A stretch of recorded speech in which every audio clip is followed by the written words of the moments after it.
नमस्कार दोस्तों, बुधवार की व्रत कथा कुछ इस प्रकार से है। एक समय की बात है, एक व्यक्ति का विवाह हुए कई वर्ष बीत गए।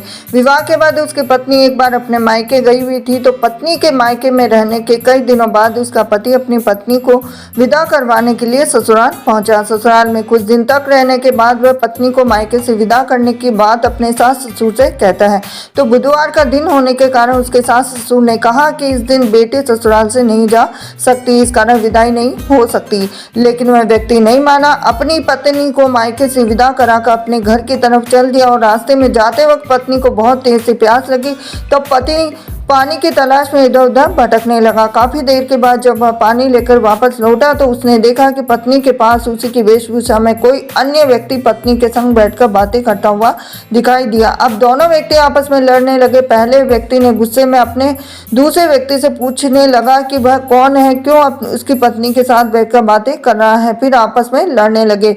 दूसरे व्यक्ति ने भी कहा कि ये मेरी पत्नी है। दोनों के बीच भयानक लड़ाई होने लगी। तब वहां पर कोई सिपाही आ गए और इसी से उसके असली पति के बारे में पूछने लगे। दोनों व्यक्ति को देखकर स्त्री हैरान हो गई, कौन मेरा पति है? तो वह दुविधा में पड़ गई, क्योंकि दोनों एक जैसे ही लग रहे थे। तो वह पहला व्यक्ति परेशान होकर मन में कहा कि भगवान, ये कैसी आपकी लीला है। तभी आकाशवाणी हुई कि बुधवार के दिन पत्नी को विदा करवाकर नहीं ले जाना चाहिए था।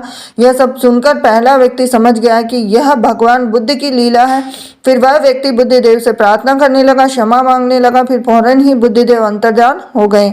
अब उस व्यक्ति को अपनी पत्नी मिल गई। तभी से हर दिन बुधवार के दिन भगवान गणेश की पूजा करने लगे और व्रत करने लगा। ये थी आज की बुधवार की व्रत कथा। हरे कृष्णा।